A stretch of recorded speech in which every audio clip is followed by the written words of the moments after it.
Our guest today is Sven Saar, and Sven is the director of The Modern Teacher, or the modernteacher.org. Is that right, Sven, the website? Mhm. Yeah. And Sven offers lectures and seminars on Waldorf education and education in general all over the world, in places such as India, UK, and as far as Australia and New Zealand too, I'm guessing, and also online. And Sven has kindly agreed to join us today. So welcome, Sven.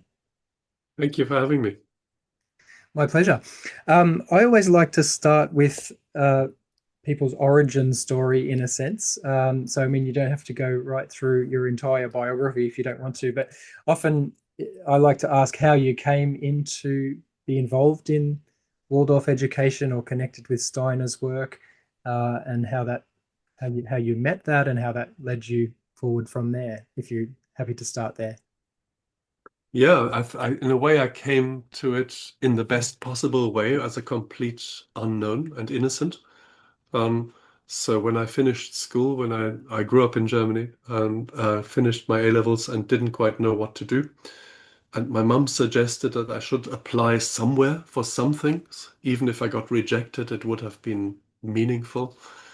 And so she picked up this brochure that said something about alternative education and a course you could do in that. So I half looked at it and sent off an application and was a bit surprised when I got an answer back inviting me for an interview. I then drove as a 19-year-old for 3 hours or so to what turned out to be a seminar for Waldorf education in Western Germany, and was met there for an interview by three very professorial looking people. It was quite an intimidating situation. I mean, they look like you would imagine professors to look, right? Um, and they asked me questions about myself, and they kept asking, and I kept telling them who I was. And after about 10 minutes, I thought, I don't think I've ever been in this situation that 10 grown up people sit in a room with me and want to know who I am. What is this place? They've not asked me, they've not demanded anything of me. They're just people, human beings who have an interest in, yeah, a very imperfect sort of 19-year-old. Um, and then one of them asked me, and what do you know about anthroposophy? And I said, excuse me? Because that was the first time I heard the word. And he said, do you really not know what I'm talking about? And I said, no. And he said, great, you can start next week. And suddenly I was a student of Waldorf education. It was just like that. And I thought I went back to and said to my mum, well, they want me. Don't know why. But what do you think? And she said, well, go, see what it's like. So there I was, fresh out of school, back at college, studying to be a teacher, and really had no idea what I was letting myself in for because I'd never heard of Waldorf schools at that point. Um, but that's what really stays with me and will always stay with me is that these three very inspirational, amazing academics saw me not just as a sort of young, empty vessel, they saw me as a person. And that has been an inspiration ongoing in my career as well. Mm. And so, do you see that as something that you now do yourself? That I've often heard Waldorf Steiner teachers talk about how important it is to, when you come into contact with a young person, to really see the person, to really to Yeah, be thinking, who is this and what does this person need? Is that something that's guided you in your work as a teacher? yes, very much so. I think this is you might in our conversation hear me quote Steiner here and there. I don't necessarily have to do that all the time. But one of the really inspirational sentences for me as a teacher educator as well is that when he says that all education is self-education. And to me, that includes 6-year-old children. This is, you can't teach a child something they are not motivated to learn. You just can't. It doesn't work. So everybody who is in education is educating themselves. And that is a that is a journey that is better done in if you're being accompanied by somebody who knows the way, goes the way, shows the way, um, but doesn't necessarily determine the way. This is your path you're going, not my path. Let's see if I can help you go your path. And I think as a principle of education, that holds true of whatever age you are. Literally to a newborn person. I have a new grandchild who's about 5 months old and is just discovering whether she likes an apple or an orange better. You know, why would I tell her that? It's like, let's see who you are. Let's see what you like. Let's see what your preference is, and then I can help you move on from there. And that, I don't think that stops being a principle of development until we die. Hmm. And what was it that led you beyond being a teacher yourself to want to go and actually teach teachers to teach, as it were? That it really came quite late, I must say. So my history is that I did my training in Germany for about 3 years in the mid 80s. I then joined Emerson College for best part of a year and until the Waldorf school, which ended up being my first school, needed a teacher for their abandoned class one. This was a school which is no longer in existence. It's called Michael House. It was the second oldest Waldorf school in the UK, the only one in a working class area, in a place called Ilkeston between Nottingham and Derby. Um, and I was a very young teacher there. So basically, when I finished my first class, I was only 30. So when I started, moving to my second school, which was Michael Hall, then the largest school in the UK. Um, and I think ever since joining my second school, I developed a real interest in mentoring. So that was also my task at Michael Hall. We had a governance system there based on mandates. So, we had a horizontal self-organization scheme without a head teacher, which meant that different individual colleagues were responsible for different areas. And one of my areas was staff appraisal and mentoring and development. And the idea that I could make it more possible, more accessible for somebody to access self-development tools has always been an inspiration to me. So it's not so much telling people what to do or who to be, but um, giving them the confidence, the tools, the framework in which they can do that for themselves. So, and in a funny way, that work with adults, with emerging teachers, then inspired the way I was looking at kids. So when my third time round as a class teacher was in Germany because I wanted to step outside my comfort zone in the UK, um, teach in a different country. So I'd never taught in Germany before until 2008, I think it was. And when I came back from there, I wanted to be in, well, what turned out to be the only remaining state-maintained Waldorf school in the UK, the Hereford Steiner Academy, because I thought, what's that like? Being in a state-run Waldorf school. And so I spent 2 years there, and I got much more heavily into teacher training there because I was, I think, the most experienced person on the staff there, and there were people needing to be trained. I then joined what was called the West course, so the West of England Steiner teacher training as a tutor.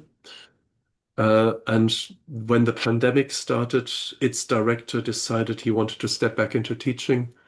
And then I took it over together with a colleague called Alan Swindell, who up to that point had been a Waldorf teacher in Devon and the principal of the academy in Exeter.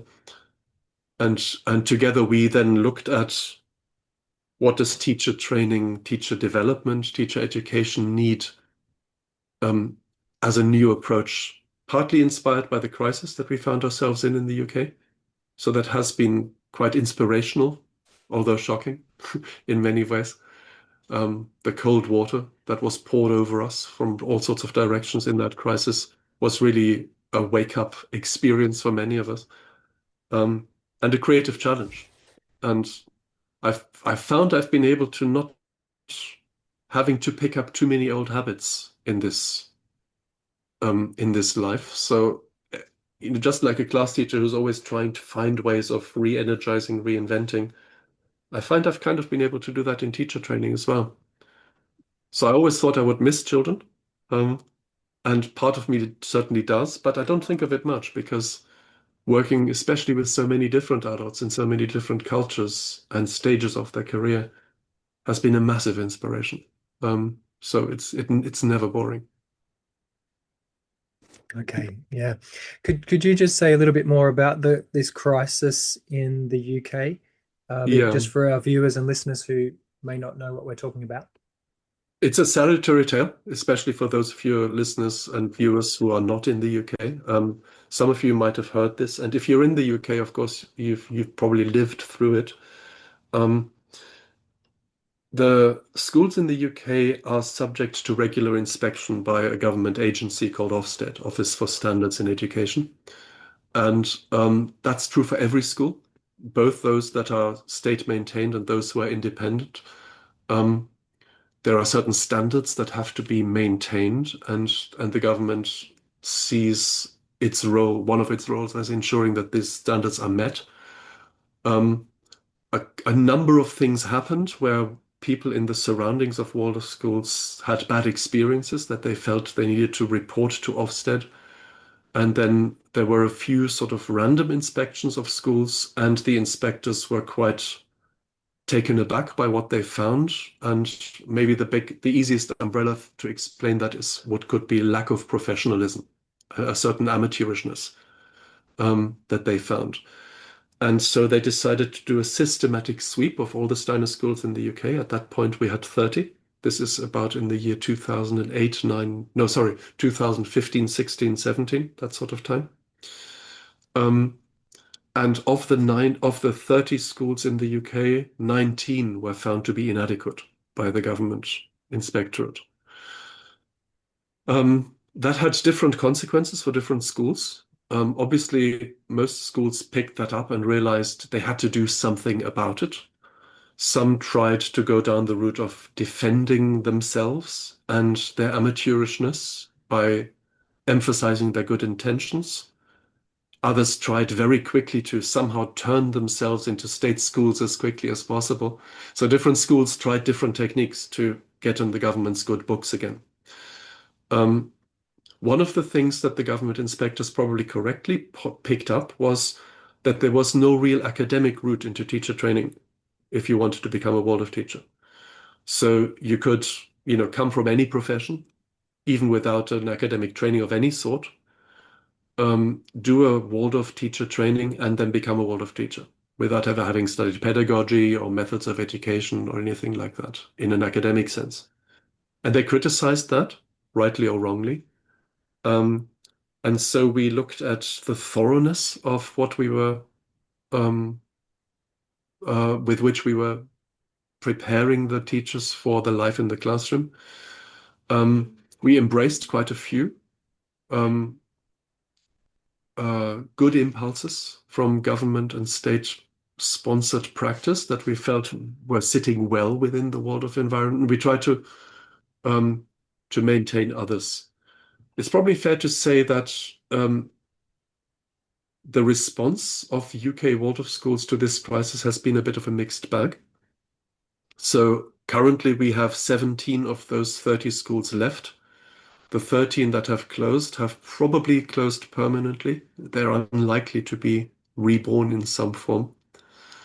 Many of which were already under extensive financial strains. And this extra effort of trying to meet those standards just broke them. Michael House, my old school, was one of those. It was just the straw that broke the camel's back. Um, because, of course, the environment within which UK schools, all schools operate is a super bureaucratic one. The amount of evidencing of progress that has to be made on quite a data-based scale is something that turns off people from education in general in a big way.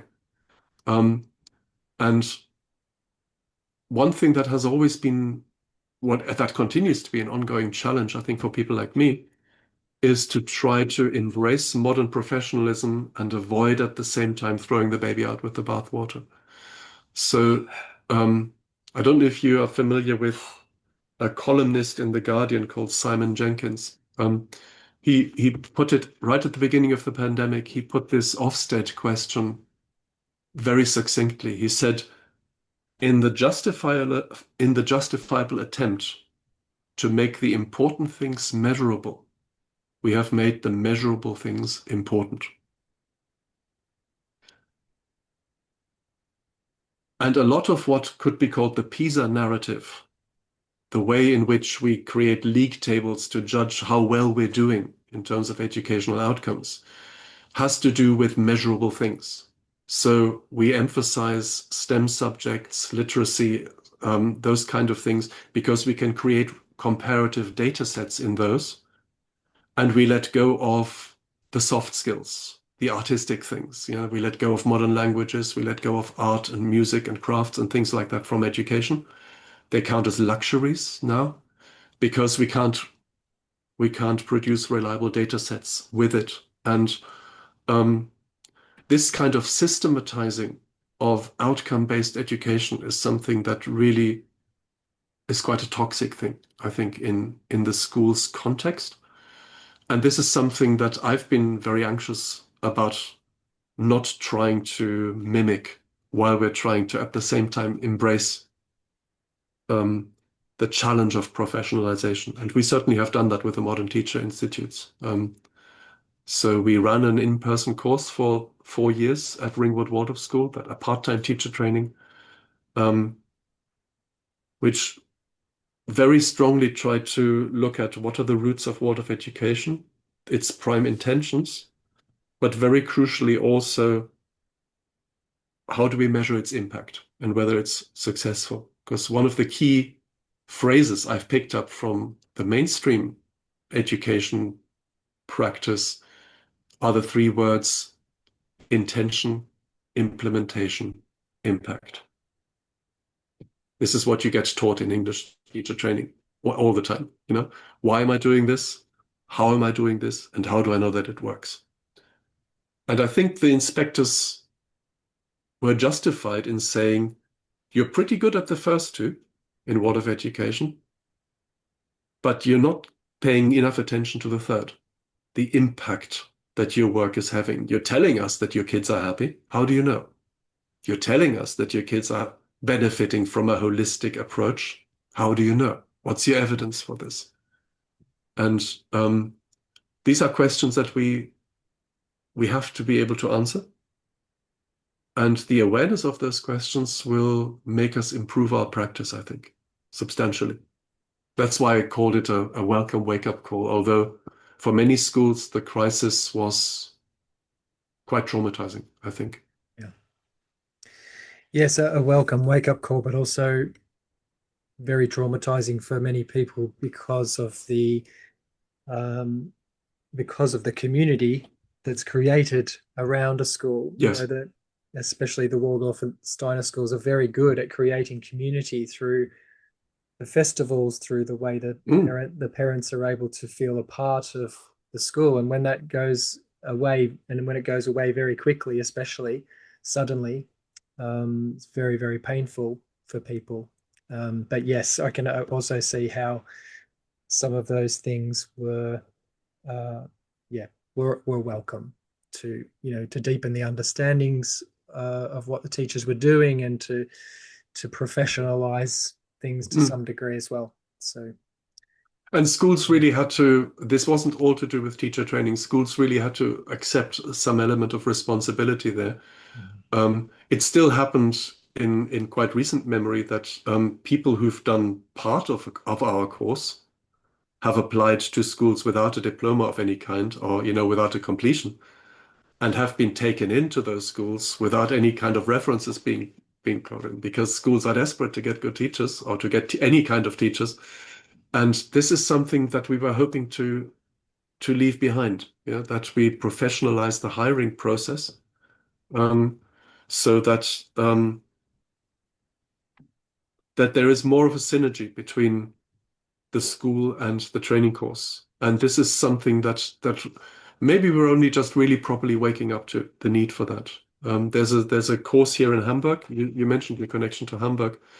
The Hamburg Teacher Training Seminar, for example, operates in very close connection with schools. So they operate a full-time course where the students spend 2 days at the seminar and 3 days in school, mentored by a teacher who's also trained by the seminar in being a mentor. So there's a real link up in this emerging teacher awareness, which I think is a real model for the future work together. Yeah. Yeah, yeah, that sounds really important. Was something similar happening in Devon? I know that at the Plymouth University there was a course for a little while, and there was a direct connection with the Yeah, South Devon school. I don't know if it worked that way, but there was, and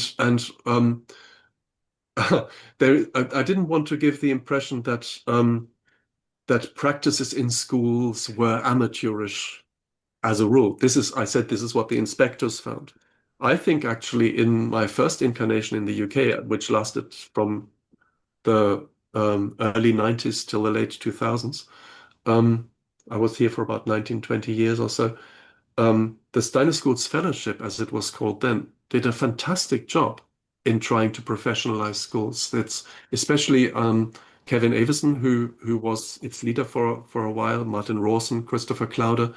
They were all really eminently wise and capable people who put a lot of effort into professionalizing structures. So the first handbook for Waldorf teachers that Kevin Avison put out dates from the year 2000. And it has lots of formal lesson preparations, review structures, and all these kind of things in. That now people from the mainstream are coming in trying to teach us because apparently we don't know about them, but we have known about them for many, many years. So um, I think there was a period of expansion of the Waldorf system, partly into the academies, the free schools, um, where maybe the quality got thinned a little bit because we grew too fast. This is one possible theory that's what happened, that training couldn't quite keep up with the expansion of the system. There was also a comfort zone, that some of us occupied, which wasn't really justified. I remember being in one particular school as a what was then called a fellowship advisor. Yeah, so the Steiner School's fellowship sent senior teachers into schools to advise emerging teachers or even established teachers in their practice, not as an inspectorate, but more like a sort of external mentoring service, a peer mentoring service. And one school asked me to look at all their class teachers' practice. So I spent 20 days, visiting all the class teachers, giving them detailed info and feedback on their practice. And then I got them all together in one room. And I said, the first thing I want you to know is that your kids are really happy to be at school. And the second thing I want you to know is that I'm really worried about that. Because some of these kids are not at all progressing in the way they should, and they're still happy at school. And that can't be right. There are kids in one of your classes, half the children can't read. In another class, half the children don't know their times tables, but they don't know that they're missing something. And I think that means as a school, you have a problem because um, happy children who are not making progress are looking at the wrong things to make them happy. They haven't quite understood what school is for. And what you've just emphasized in terms of the happy community element being such a strong aspect of being a Waldorf school, um, is part of the mix, but it can't replace the learning environment that we're trying to create from day one in a Waldorf school.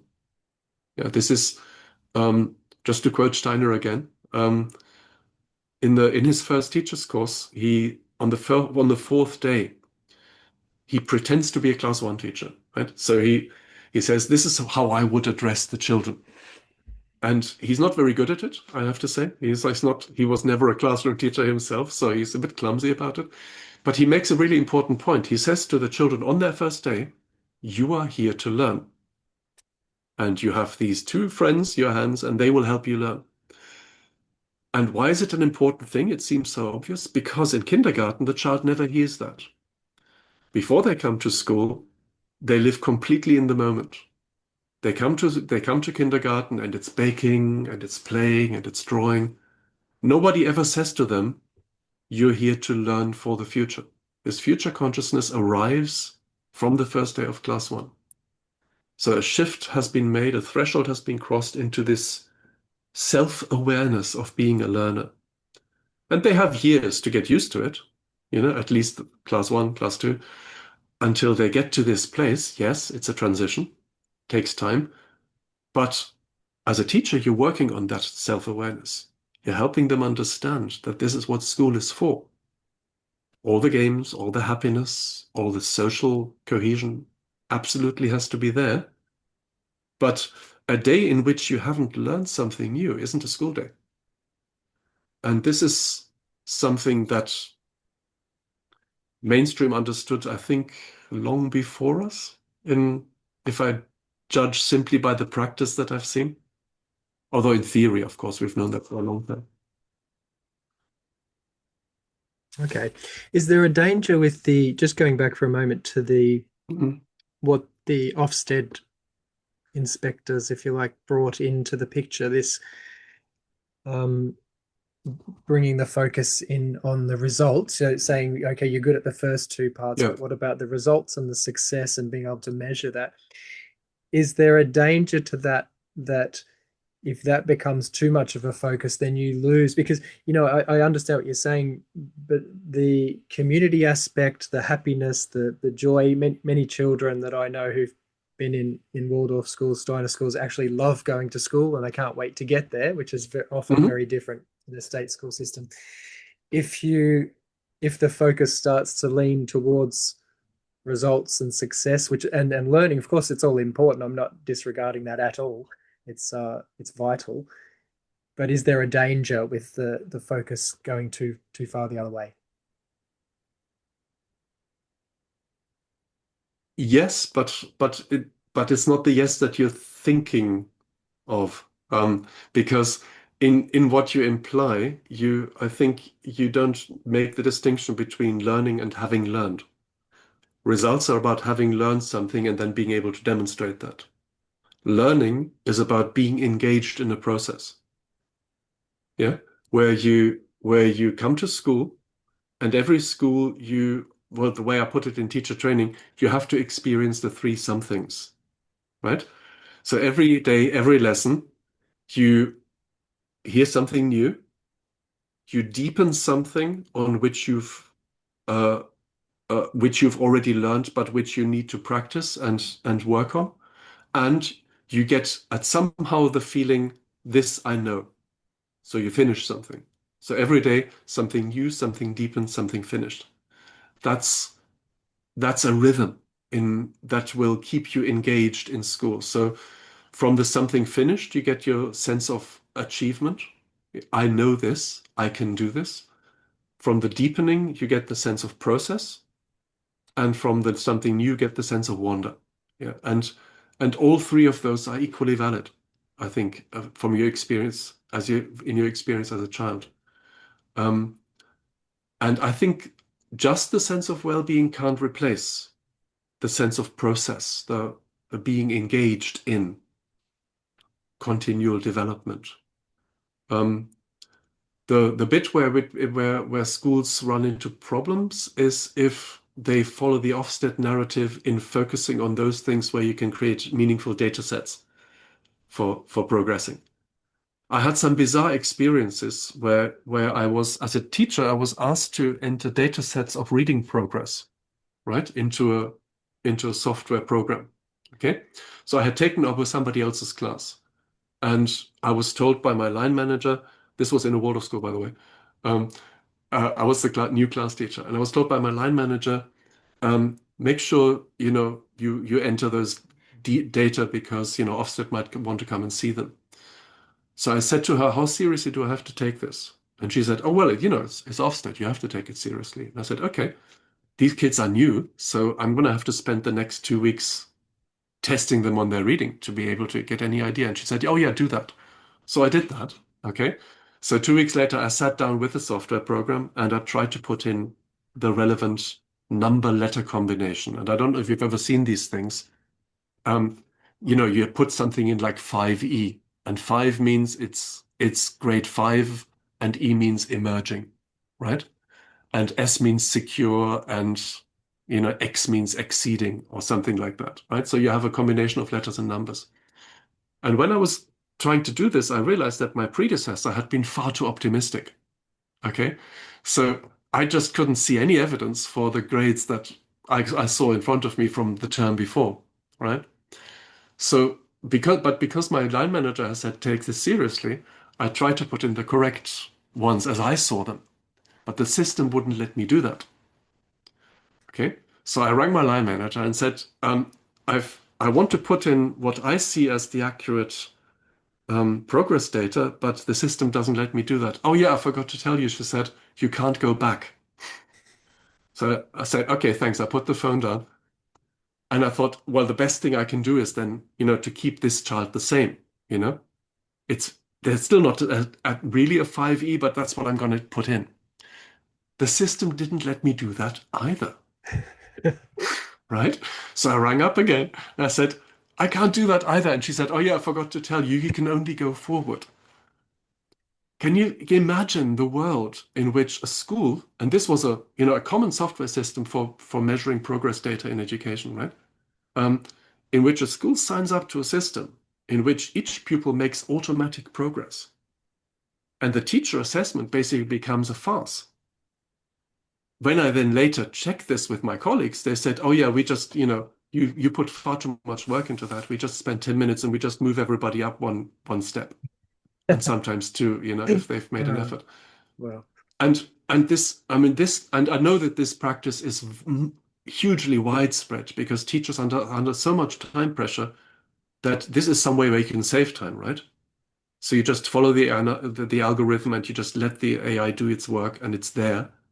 And then the Ofsted inspectors come and they look at the progress data and they go, yeah, that looks good.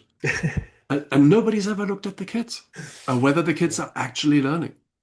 So the idea that mainstream systems are more professional than Waldorf systems, I no longer buy that. Yeah. I think systems are either good or bad, and we've learned something within the Waldorf world from being found out and sometimes being too slack. Yeah. So we're making progress, we're going in the right direction, but the idea that by definition Waldorf schools are somehow more lackadaisical, less professional than mainstream schools, I've not found that to be true at all. Um, mm, okay. Yeah. All right. Very interesting. Um, Maybe you could tell me a little bit about the modern teacher, which is your, mm. what do we call it? Is it a foundation? Is it so it was called the modern Waldorf teacher. No, you changed the name Yeah, from, yeah. We took the word Waldorf out partly because we felt we didn't necessarily need it. Um, and also we're working with some schools and teachers who are not in Waldorf education in other countries as well as in the UK. Um, and so it just widened our base and was a more accurate way of what we wanted to get across. So I said earlier on that we were um, when we took over the West of England Steiner teacher training, Alan and I um, looked at ways of rejuvenating our syllabus, making it more relevant. And somehow the word modern kept poking its head in. And you could also call it contemporary, but it's just too many syllables. Um, so the idea is that it's fit for purpose, right? It looks at where we are in the 21st century and it tries to do justice to the intention, yes, behind Waldorf education, as an engine for social renewal, because that's what it was to begin with. Steiner didn't want it to be a nice school where kids can do their A-levels in a lovely community. That wasn't, that's a byproduct. That wasn't the intention was, here is a model for what education could be like, not in special schools, in general. That was his big idea. Then the implementation. How do we work in such a way that the human being not only doesn't get made ill, by going to school, but actually is made healthier. My colleague Michaela Glöckler calls this salutogenesis, creating health through education. It's a huge challenge. Yeah, how do you do your practice so that the child at the end of the school day is not only not tired, but healthier? They drag themselves to school, yeah, and they come out of school like this. That's my ideal kind of scenario. And in fact, I'll let you in on a little bit of a secret. Steiner gave about 170 or so lectures on education. And in the very last one, in the very last public one, in Torquay in England in 1924, he said, the golden rule of education is ... Yeah. Now, I don't know because he was quite ill at the time. He didn't give many lectures after that. And I don't know if he was aware that this would be the last thing he would say about education. But imagine someone like Steiner saying the golden rule of education is. And I always ask my students to think, what do you think comes after that beginning of the sentence? What do you think, Nick? What does he say? Well, you put me on the spot now. I'm too scared to answer. So a lot of people kind of think, well, the freedom of the individual, or kindness, or that, big words like that. You know what he actually says? He says, the golden rule of all education is that children should not get tired. And I go, wow. Education towards freedom is easy because how do I measure that? How would I know? I can kid myself that I educate free human beings because how would I ever know that I failed to do that? But this one, I can see right in front of me. Are the kids in my classroom tired? Are they yawning? Are they pale? Do they have to lean onto desks when I ask them to stand up and do things? What are they putting up their hands? Are they keen to engage in conversation with each other, with myself? Um, so the modern teacher is really about taking Steiner seriously and other people who have moved on, who have developed all of education since then. And I think one of the main names I really want to mention here is Martin Rosen, not least because one of your last speaking partners criticizes Martin Rosen quite heavily. And I think he's one of the most important modern thinkers about world of education. He is really somebody with a lot of depth in his own world of experience, a working teacher, a serious academic, a respected academic who uses his own language to explain what it is that we do. And how, as a world of teacher, I am a creator of curriculum. And by curriculum, I don't mean the content, but the the self-education experience of the learner. Right? This is what I do. I facilitate the self-education experience of the learner. Um, and every teacher does that. Not just Waldorf teachers do that. But by tapping into modern common sense language on this, I lower the barrier, the access barrier for people who want to come into this education. And this is something that the modern teacher is trying to do as well. Yeah, most recently I was doing a tour of Sweden, of Swedish Waldorf schools. So I went and visited, I worked with about 7 or 8 Swedish Waldorf schools in October.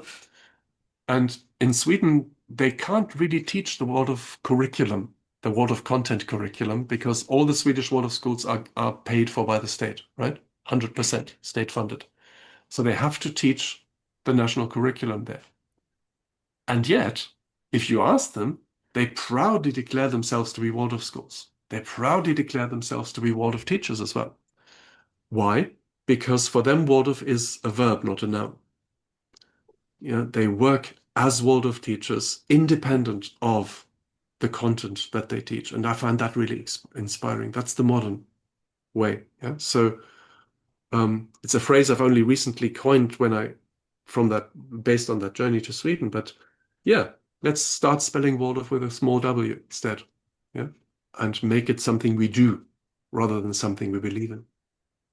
So those, Okay. various things would explain the Yeah. word modern. Okay. Interesting. So taking the Waldorf out of the title, does that not um, change who's coming towards it? I suppose is that, or is that the point that anyone can come towards it and it doesn't have to be something that Yes, puts them off? Yep.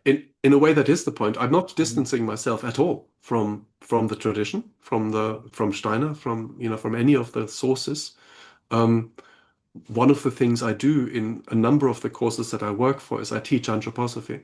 So on the kindergarten course in London, on at Rudolf Steiner College in Sydney, the Center for Anthroposophy in the US. That's on the international handwork teacher training.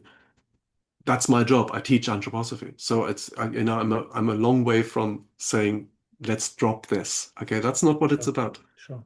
Um, but Steiner himself said that an impulse lasts for 100 years. And if it doesn't find a way of making itself relevant in a new way, it will die. It will wither away and die. And there are a number of things that um, are based on random things, Steiner said, that are based on random ideas certain teachers had, that are based on things that people brought with them into world of education and then declared as world of practice, that have solidified themselves to an extent that they actually become unhelpful and even harmful to children. So you referenced earlier the lecture I gave at the International Waldorf campus, um, where I was given the topic of tradition.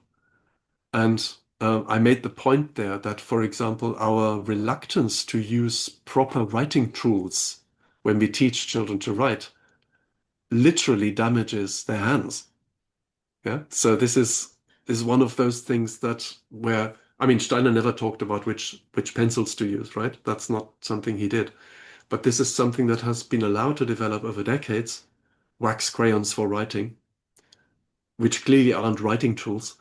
Um, but because it's been a thing, that then gets continued and it develops its own dynamic. And one of the things that we do at the Modern Teacher, and all our tutors do this, is to encourage practitioners and students to question that and say, tell me why this is a tradition. Tell me why this is an essential element of Waldorf. Does it have validity? Does it hold up to scrutiny? So critical inquiry, you could call it, is very important to us. Um, And it doesn't mean rejection at all. It means reaffirmation of the things that are worth reaffirming, I would say. Okay. Yeah. So when you mentioned before that conversation that I had with was Mark McGiven, Hmm. and that he was critical in some ways about Martin Rawson's work and this idea of which they're calling decolonization of the Yeah. Waldorf curriculum. I've got some questions around that, but and I'd just really like to hear your perspective. But there was just one other line of thought that came to me as well was although it might be disappearing from my mind as I speak. So maybe you could go It with might come back. it might come back. Maybe you could go with oh sorry, no, it was to do with the curriculum. So my understanding is that the curriculum's not this set thing that always has to be taught in exactly the same way. The Hmm. teacher has a lot of freedom to bring it from themselves. So, but for example, the course through class 1, 2, 3, 4, where in a sense we follow the evolution of human consciousness. The children learn about Indian culture, for example, through story and through legends and things like that, and then up to maybe is it? Sorry, I might get the classes wrong, but class three, Hmm. the Old Testament stories. So these sort of things that are in a way mapped out, the child's consciousness is changing and these aspects of the curriculum mirror that. Is that something that you're still working with, or is that something that's being left behind as a tradition, or how do you see all of that? Okay. Thank you for that. That's a a good pass you gave me there. Um, the the curriculum is not based on the child's changing consciousness. Let's start there. Okay, the curriculum content is not that. The curriculum content is a combination of European cultural history requirements and anthroposophical ideas about the connection of the human being and the spiritual world, and individual teachers' inspirations. Okay, and that whole mishmash together formed what we would call the Waldorf curriculum. And I'm quite grateful to you that you picked up the Indian mythology, because that serves as a perfect example for how not to create a curriculum thread. Rudolf Steiner never suggested this, okay? So he talks about the history of various Oriental peoples for fifth grade, okay? He never suggested this line, that there is a line in human evolution that starts in ancient India and moves through Persia, Mesopotamia, Egypt, Greece into Europe. Not only is that not something Steiner suggested, but simply as a historical consciousness development thread, it's completely undefensible.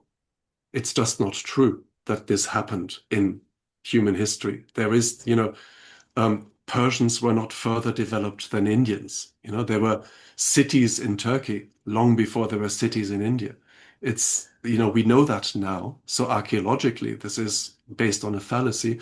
But what's actually more problematic is that I think it was put there by people who read Steiner's lectures on the evolution of consciousness, so anthroposophical content, and they turned it into classroom content. So they said, well, Steiner talks about the evolution of consciousness here. Let's teach this to the children. And they completely ignored Steiner's repeated insistence that we do not teach anthroposophy in Waldorf schools. Yeah, he said it again and again and again, that this is not something we do. And yet lots of traditions, if you dig down, if you drill down, you realize actually there is no other justification for this being here than that, right? Which isn't, of course, to say that we shouldn't teach children about Mesopotamia and the way writing started in cuneiform. They should learn about, the history of Hinduism, for example. But when Steiner talks about ancient India, he talks about a spiritual, esoteric reality that didn't even take place in India, but somewhere near the Gobi Desert. Okay, so, and not at the end of the Ice Age, but long, long before that. So we're talking about sort of deep esoteric stuff in a book that's actually called Esoteric Knowledge. And that really has no place, should not have a place in the Waldorf curriculum. So in the last 5 or 6 years, a group of class teachers and history teachers in German Waldorf schools have worked on a reformulating of the history curriculum for Waldorf education, right? So that's 70 people actually who are all sort of experts, and they've put together a new curriculum suggestion. And the word suggestion or indication is always really important here. Because if you teach teacher training students, for example, this is what you do in class 5, and you give them a laid out, ready-made curriculum, then that's just what they do.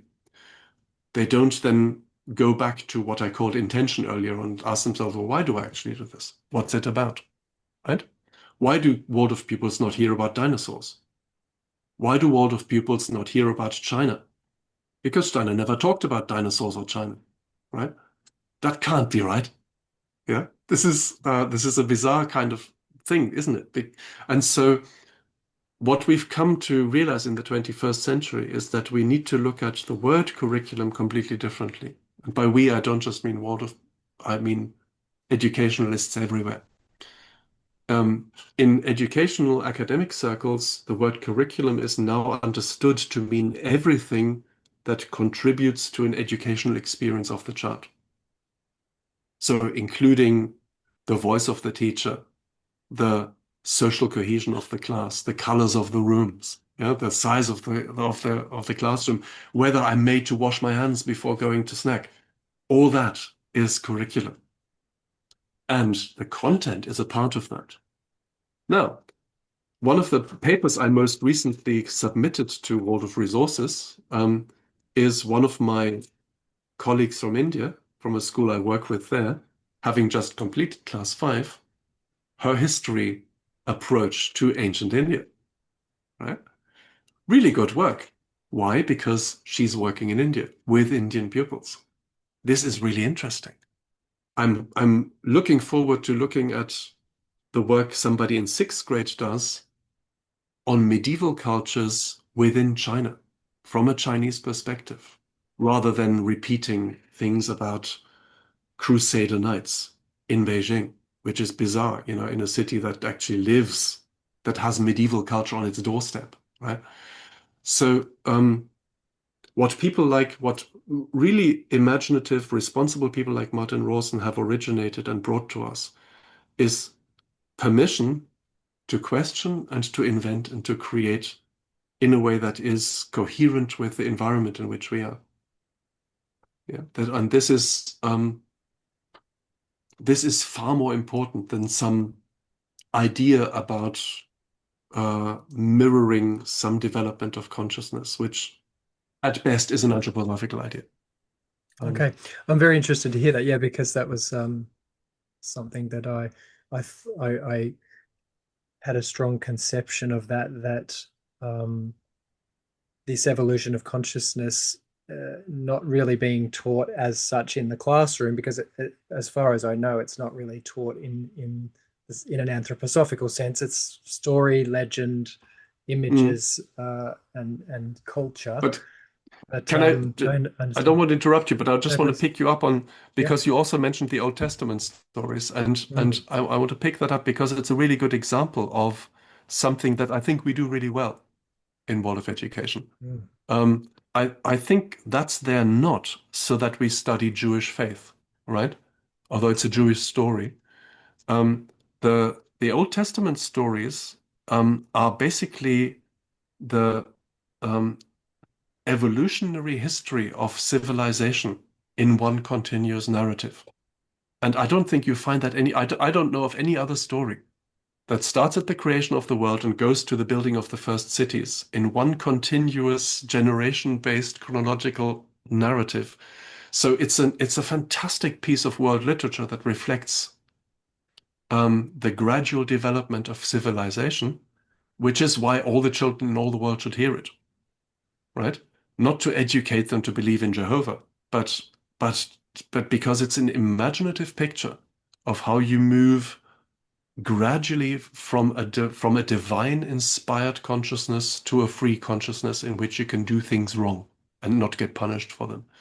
Um, so it's education towards freedom in a very imaginative form for 9-year-olds, um, you But know, that doesn't that sort of without having to be explained. I totally agree. But doesn't that, in a sense, point to uh, something to do with the evolution of human consciousness and where the child and how that corresponds with where the child is at in class 9? Uh, well, it's not class 9, it's age 9, so it's Sorry, 13. age, my mistake, Yeah, age 9, I meant. but But no, it's not, because it doesn't reflect the child's change in consciousness, the fact that it comes in grade 3, but it reflects the child's current situation, right? So, and I'm going to say something about that in a minute as well. But the um, the horizontal curriculum, the division of children into classes, is basically another one of these social compromises, right? Because there really is no such thing as a typical 9-year-old, right? The developmental window, social, cognitive, emotional developmental window within each class is really quite wide. But of course, it's not necessarily ideal to give each child exactly the experience that they individually need. They have to, adjust themselves and bump along. But the reason it's there is because there are images in that narrative which are really helpful to a child that is just discovering a new way of accessing their individuality, which is what happens to many children, especially in Europe, during the time between their 8th and 10th year. They begin to question authorities and certainties that up to that point they had never thought of questioning. Like, whether their parents are always right, whether there is a God, whether their dad is really their dad, or whether when they come home that day, maybe, will their dog still be alive? Those kind of fairly existential but fairly innocent kind of questions that can quite discombobulate a child, that are part of emancipation from being a passive creature of response to a person with agency. We all have to go through this. And roughly at the time when this happens, the Waldorf curriculum brings in a series of images where Adam and Eve are exactly in this, we do everything we're told and we get everything provided for free. And then we exercise choice, but that choice has consequences. And suddenly we need to work for what we have. And not everything goes well. And there are prices to pay for this and discomfort, but there's also rewards that come with this. And in this third grade phase, these things are then backed up with lessons in practical life. I learn how to bake bread, how to grow food, how to make clothes, how to measure lengths and weight and volume. So I become competent as an Earth citizen. And yes, you could say this is, what the Old Testament narrative also provides. The difference is that here I hear it on a dreamy story tale level, and there I do it in a very practical, relatable fashion, because I can actually bake bread afterwards. Um, and this is the duality of the approach that you will find in Waldorf schools, that we don't just deal with pragmatic elements, but we provide food for dreams as well, through the story It sounds narrative. like, but it sounds like you're agreeing with me. Maybe I do, um, but but it's relevant because it feels relevant to the child at the time. It's not relevant, from a developmental psychology aspect, and is demonstrably so. Yeah, yeah, but Whereas, that's what I'm saying. That's what I was saying, I think. But if unless you've okay, understood me incorrectly, then maybe I misunderstood you earlier. Yeah, that could be. Yeah, yeah. because with Steiner's picture of how the child's developing consciousness happens, that from my understanding, my experience with my own children and other children Hmm. I've known is that at that around that night age of 9 comes this time of this big questioning of Yes. authority. And yes, it's not exactly the same for each child at Hmm. exactly that moment, but and then the Old Testament stories sort of give it to them in a digestible form that they can live with, and it's not an academic Yeah. here's what's or an anthroposophical even idea. And my understanding was that that also happened in earlier classes when, for example, the stories the stories from the Indian culture were read, that there's a sense of and I don't mean modern day India. And you're right, we're not talking about even the Indian culture that we Hmm. really know about very well as such, but Yeah.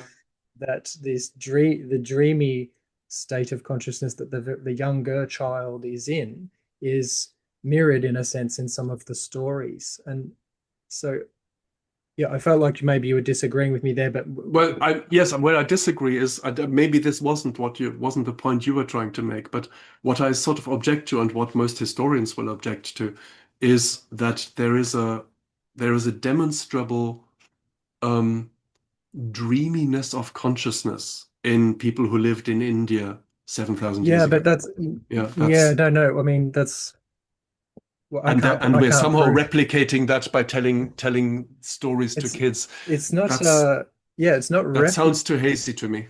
yeah, right. I don't think it's replicating, but anyway, I think Mm. it sounds like we're sort of agreeing to some degree Yeah, I on don't. that I point. mean, Yeah. it's not a major point because I don't actually need to use that as a justification in order to tell those stories. There is No. children get nourished by fairy tale imagery, absolutely. Hmm. Yeah, by folk tale imagery, by the wisdom of ancient narratives from whichever culture they come. Um, so what's really important is that we take seriously what Martin Rosen calls the meso level. So the local, the genius loci, Hmm. what is alive there and then, and we validate that rather than just export what counts as traditional Waldorf narrative. So I shudder a little bit when, people in the Philippines or in Thailand or in Japan think they have to teach Norse mythology Well, yeah, to sure, I completely agree 10-year-olds. with that. Yeah. I'm here in England, so I'm sort of talking from an English Hmm. or European perspective. So it's obviously doesn't make sense. I always it was always strange. I grew up in Australia, and I've lived in Australia for nearly 40 years, and Hmm. celebrating Christmas with people spray painting frost Yes. into the windows at Christmas time. These strange imported things And that don't make sense. So. and so you've had a direct experience of colonization. Yeah. This is this is the people who get triggered by people like myself using the word decolonialization, say, well, what Waldorf did wasn't colonial because we didn't set out to exploit, to make gains from, what we weren't trying to get anything out of those people we were giving the Waldorf impulse to. And neither were the people who taught Australians to spray snow on their windows in summer. Yeah. Well, I It's not don't think about any. getting I don't. something out, I but think it's it's about a. exporting a narrative. I understand. I think it's a little bit different because I don't think people in Australia were taught to spray paint frost into their windows. People came from other countries. They had pictures in their minds about what Christmas Yeah. was, Yeah. and Yeah. it's come from the people themselves. I think that's a little bit different. But yeah, but let's get on to this question of Hmm. decolonization because um, the big question around that I have is how does that make sense in Europe itself, so or in England to strip away the Eurocentric, possibly Eurocentric aspect from schools that are actually in Europe? Well, if that's what to, I haven't actually read a lot of Martin's stuff, so I can't talk too much. We've had the conversation with Mark McGiven, so maybe you don't need to go Yeah. answer that direct question. Maybe you could just explain where you're coming from, where you I disagree can with explain Mark. around it a little bit Yeah. because I think um, I wouldn't call a, a gradual lessening of Eurocentricity decolonialization in Europe. I think that's a misunderstanding of terms. I think um, where the term decolonialization is kind of justified is in places that used to be colonies or that were treated as such, yeah, by the exportation of the Waldorf idea. And by that, what I mean by that is that the people who went and brought Waldorf outside of Europe in the first wave, so that's usually happened in the 80s and 90s, they took European culture with them, and the people who received them in Japan, in Thailand, in India, and so on, they understood, like the people who were proselytizing, they understood that European culture to be an integral part of the world of impulse, right? Which is why you ended up, in Indonesia, people knitting socks with their fifth graders, importing wool from England so that they can knit socks in Indonesia that nobody in Indonesia would ever wear, right? Yeah. And so the values of those people came with them, and they were perceived as integral and essential to Waldorf. And that really needs to stop. And for that, I think decolonialization is a correct word. Although I'm with Trevor Meppel on this one, who says contextualization is a better word. Okay? Let's contextualize Waldorf. Um, I quite like the combative element of decolonialization because it puts two fingers up at the colonializers, and why not? We've deserved that. Yeah, we've had centuries of dominance over the colonies. We can take a bit of heat from that. But but I'm not tied up to the word too much. So if any of those people who get triggered by it are more comfortable with the word contextualized, then I'm happy to make my peace with that. But it is a step that needs to be taken. Yeah. Um, there is a Waldorf school in Japan that celebrates Christmas by performing the Oberufer Christmas plays, right? Which were based on a medieval village in central Germany and are still performed in a completely unintelligible German dialect in German Waldorf schools because Steiner thought that would be a good idea. right? And haven't had a development ever since. And the idea that that should be seen by Japanese Waldorf parents as something worth aspiring towards. I'm sorry, I can't find anything that justifies that. When it comes to widening our own awareness of less European things here, I wouldn't use the D word for that, but I would say let's just widen our own horizon and let the world in, right? Um, it's um,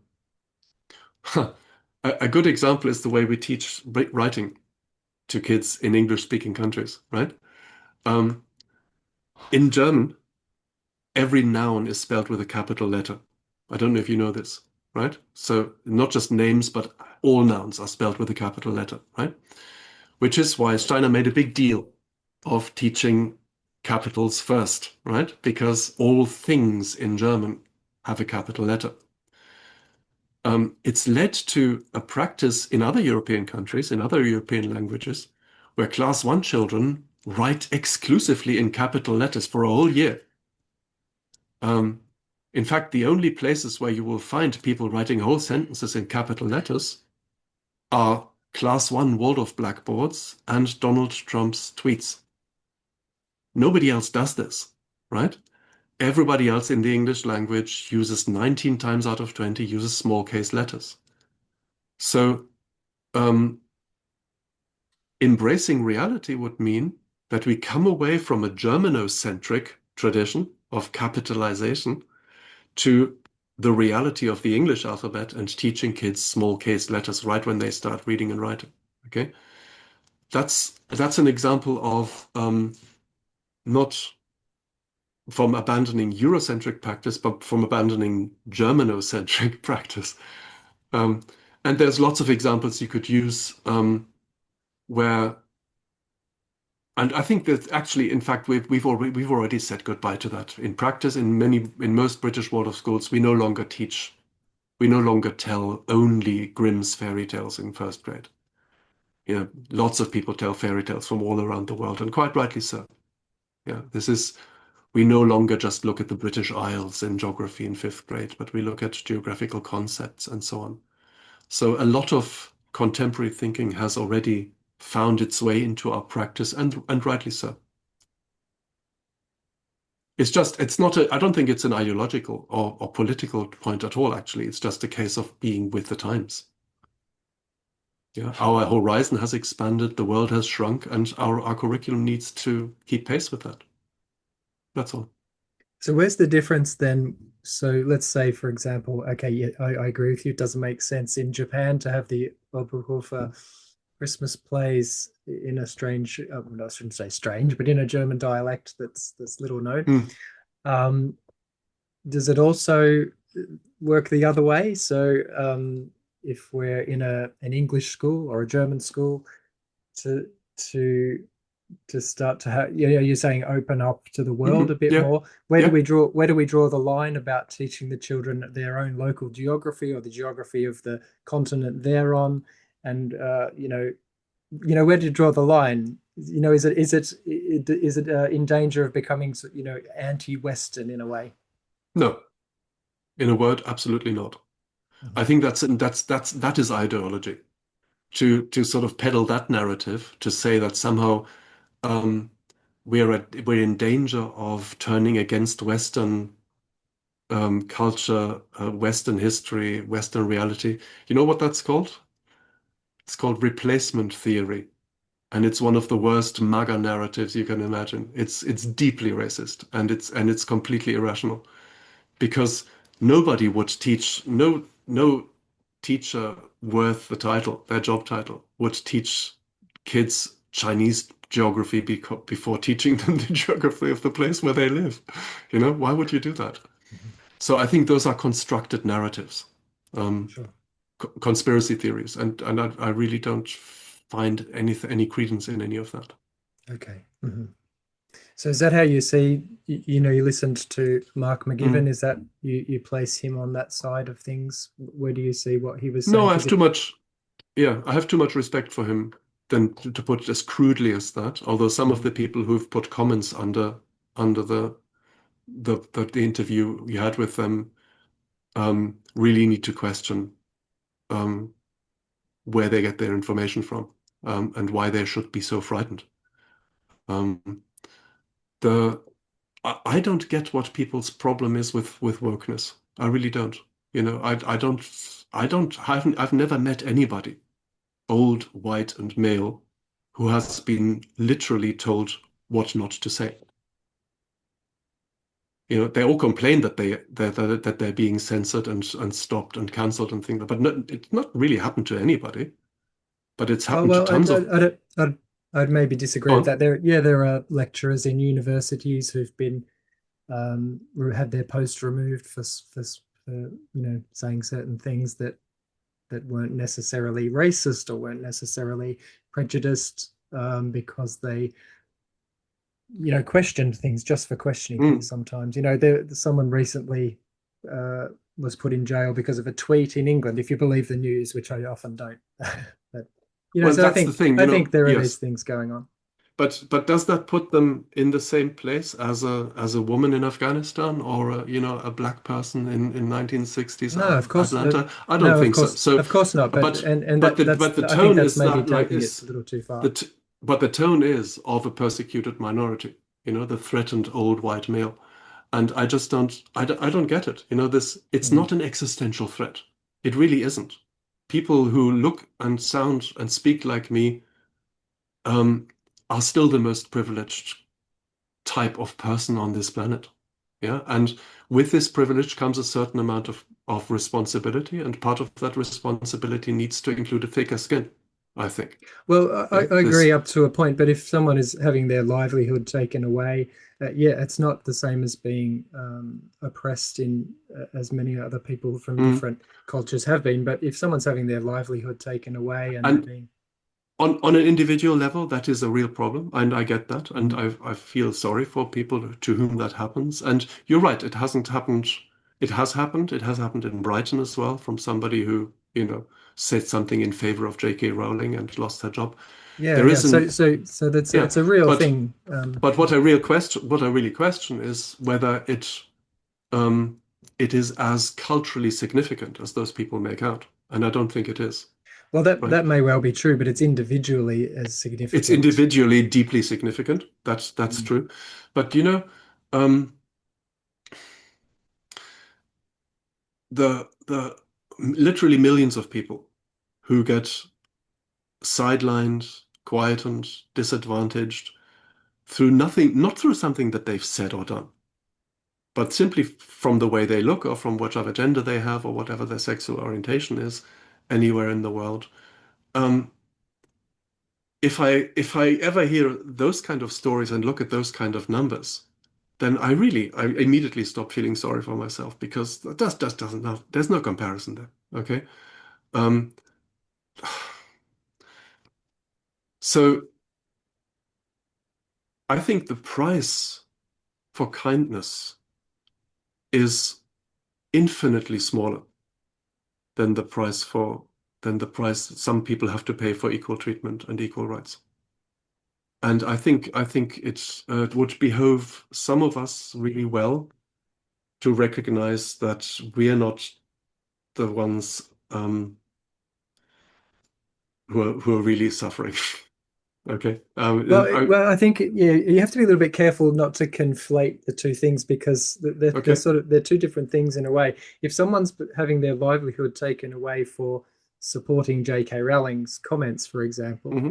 then it's just as valid as somebody suffering something else somewhere else. Just because it's bigger numbers, I think it's still important because if we don't fight for each person's right to speak their truth or whatever words you like to use Hmm. these days, then it's that old communist kind of concept that they come for you first. You'll be the first one to go once they come for you, sort of thing. It's a little bit so. I don't think just saying, okay, because all these people over there, millions of people are experiencing hardship and suffering. Of course they are. Mm. But then to say, well, it's okay because, you know, But nobody we says come it's from a okay. position. Okay, No, well, nobody says it's okay. I just think let's take the heat out of it a little bit. mhm, It's just not as dramatic. It's not as, yes, individually. I feel sorry if that happens to people. And, I've been at the receiving end of one of those things. Yeah. So I have been, accused of um, speaking in an inappropriate way, and I've had sort of, I've gone through the process of being in a school where then an official complaint gets raised, right. and you have to go through the stages. So I know what I'm speaking of. Mhm, But the pain I suffered in that process, and I do the old white man thing here, and I say it wasn't justified, I didn't mean it, and all this kind of stuff. Um, it is in no comparison to somebody who gets locked up because of the way they look, or of or course. because of who they fall in Sure, love with, and sure. and the and I think the numbers are significant actually. I think it matters. It's not as valid if something happens to one person in Brighton as something that happens to 500,000 people in another country. It's not, you can't balance those things up against each other. Um, I tell you a true story that really changed my mind on these things. And this goes back to the early days of the pandemic when um, I had got interested in the question of racism education, of the avoidance of racism education, right? So I did some training which was provided at the time by the Steiner School's Fellowship, because I wanted to work with our students on this, this question of how do we avoid sidelining people, marginalizing people, how do we work inclusively in the classroom? And then the pandemic happened, and I was giving these courses both online and in person in London. And I got an email from the leadership of the South African Waldorf Federation, who said, "Can you do one of these courses with us, please?" Right? About unconscious bias and these kind of things. And I first thought they were having me on. I thought they were being sarcastic. Why would people in South Africa, ask a guy in Middle Europe to do this, a white old man? Um, so I first ignored it a little bit, and I thought that, I felt a bit chastened by that. And then they got in touch again, and they said, no, no, actually, we mean it. We want you to do this with us. So I met with two teachers from that Federation leadership, both called Mary, one white, one black. And I said to them, before we start planning this, let me ask you, why do you come to me? Why do you want a white guy from England to teach you about avoiding racism in South Africa? I don't get it. And of the two Marys, the black one said, because people like me have for the last 100 years tried to explain to people like you that racism isn't our problem. And I went, oh my God, I never thought of it that way before. I realized that up to that point, I thought women fight for equal rights, disabled people fight for ramps on buildings, black people, fight against racism, gay people, fight for equal marriage rights, etc., etc. They're not the ones who caused the problem. The problem was caused by privileged people like me, who benefited from the fact that these people were marginalized, who attained their privileged elite status in society because people were left out and left invisible. And so, without any kind of white savior syndrome playing any role in this, I have a role to play. I have a responsibility to take, and I've got something to contribute to this narrative. And um, this really was a sort of game changer for me, that conversation, where I realized um, anything I can do to somehow not not relieve my guilt. It's not about that, but um, to somehow not exclude, not marginalize, not belittle people who are in any way different from the so-called mainstream. I'm going to try and do that because as a human being, that's my responsibility. Um, and um, until we get to a point where we all start from the same place, I think people with my kind of agency, with my level of agency, do have a responsibility of doing that, rather than leave it to the black people, to the women, to the gays, and so on. We need to play our part in this. Yeah, Right. so that's where I'm coming from. All right. Thank you. Thank you. Sven, could I ask him one more question? I know you have to go. Oh Really, yeah, we're yeah. up. Time's up. But I just wanted, if you got 2 minutes, Yes, of course. um, just the. I wanted to just because you mentioned that you teach anthroposophy to your students as well. Hmm. Of course, not the children students, but the Yes. students that would becoming teachers. And I just wanted to ask you about the importance of anthroposophy and how you see that. How important is that for teachers to know about, to learn, to study, to develop themselves? You mentioned about the person's own personal development. Yeah, so I just wonder if you could speak to that just as Hmm. a final question. Thank you. Thank you. And I'm not sure if I can do justice to it in this kind of framework, but um, first of all, anthroposophy is why we have Waldorf schools. Okay, so there is just no way around that. It's why we have biodynamic farms. It's why we have Campbell villages. Um, it the idea that there is a spiritual element in the human being and that the earthly human being can find a connection to it and increase the validity of their meaning in the world has informed this education, right? That's that's just a fact, a cultural fact that needs some kind of acknowledgement. I don't think you can walk into a Waldorf school and teach there and just be blithely ignorant of the fact that this is where it comes from. So I think as teacher trainers, it's our duty to inform, not teach, but inform students about the fact that this is where it comes from. This was the source of it. Okay. So everybody who works in a Waldorf school needs to know that. This is the kind of history and cultural relevance of it. Beyond that, I think the connection to anthroposophy needs to be on a personal choice level. So individual teachers need to make their own connection to it if they want to, should they want to, but they shouldn't have to. Um, I have a very valued and inspirational colleague. I don't know if you've heard of the Crossfields Institute. Being in Stroud, this may mean something to you or not. It started in connection with a place called Ruskin Mill, which is just down the road from you. It's actually just And right across the road, but well, there you go. I haven't been here very long, so So some of the people who were at Ruskin Mill in the early days founded an organization called Crossfields Institute, which was the first institute in the UK to link practical anthroposophical activity to academic research and foundation. And the founder of this was called Charlotte, or is called Charlotte von Bühler.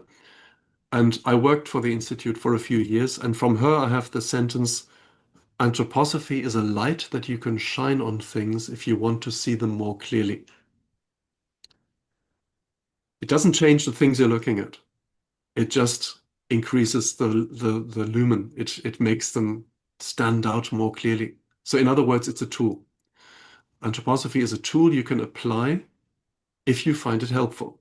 Um, and I think it's a hugely valuable tool for the teacher in whatever school you're working at, not just in a Waldorf school, because it helps you understand why non-rhythmical work would make children tired.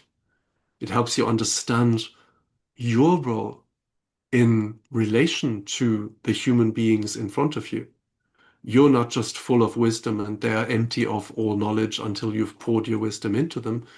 You're, like I said in the early part of our interview, you're a facilitator to their self-development. And that idea is rooted in anthroposophy. Doesn't mean that you need to study and meditate it. It's just that's where it comes from. Um, and so awareness of these contextual things, Martin Rawson would call them generative principles of Waldorf education, um, can be hugely helpful to you as a teacher. Um, and so I have a series of anthroposophical concepts that I teach students, but they're almost like the contents of a toolbox that they can go to when the situation demands them. And they include things like understanding of child development. They include things like meditation, contemplation, phenomenology, um, developmental psychology, and so on, biography. Um, but they're not exclusive. So there are other paths, other sources of great wisdom that can also underpin your continuous learning as a teacher. Because don't forget, as a teacher, you're not just a broadcaster. You're a researcher and an explorer yourself at all times, and this is how you keep the magic in the classroom alive. Okay. Well, thank you very much for your time, Sven.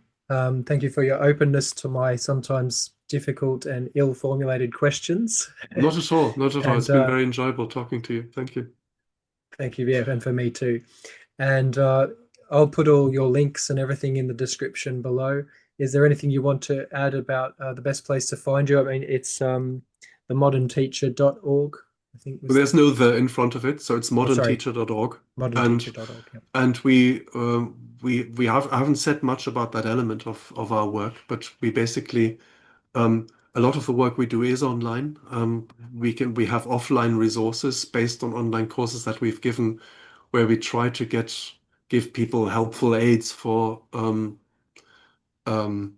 for practical work in the classroom in whatever school and at whatever age group they're working, so people can download courses and resources from our website and learn in their own time. But actually, what I'm much more interested in is collegial learning. So, people who use the things that we offer and then look at them together with their colleagues in their schools and discuss them.